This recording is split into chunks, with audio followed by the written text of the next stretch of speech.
السلام علیکم، امید ہے کہ آپ خیریت سے ہوں گے۔ آج کا جو سوال ہے وہ یہ ہے کہ کیا اگر کوئی بندہ سویا رہ جائے یا جان بوجھ کے نہ اٹھے تو اس نے سحری نہیں کی تو کیا اس کا روزہ ہو جائے گا یا نہیں؟ تو دیکھیں، سب سے پہلے میں آپ سے یہ بات کروں کہ ہم سب کو جو ہے سحری کھانی چاہیے، ٹھیک ہے؟ سحری کے وقت ضرور اٹھیں۔ اگر آپ کچھ بھی نہیں کھا سکتے تو کم از کم ایک گلاس پانی کا ضرور پئیں، ٹھیک ہے؟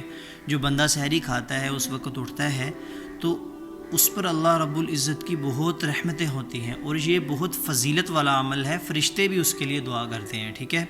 اور اب آ جائیں جی دوسرے مسئلے پر کہ اب اس کا روزہ ہوگا یا نہیں ہوگا۔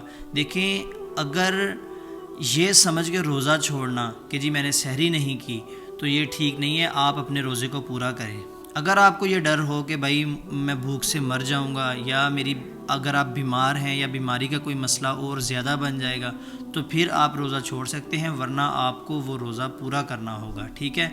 اور دوسرا، میں نے آپ کو پچھلی ویڈیو میں یہ بھی بتایا تھا کہ ایک روزے کی اتنی فضیلت ہے کہ اگر ایک بندہ فرض روزے کو چھوڑ دے اور اس کے بعد پوری زندگی بھی روزے رکھتا جائے تو وہ اس فضیلت کو نہیں پہنچ سکتا۔ تو اس چیز کا ہم کو خیال رکھنا چاہیے۔ جزاک اللہ خیر۔ اللہ تعالی ہم سب کو عمل کرنے کی توفیق عطا فرمائے۔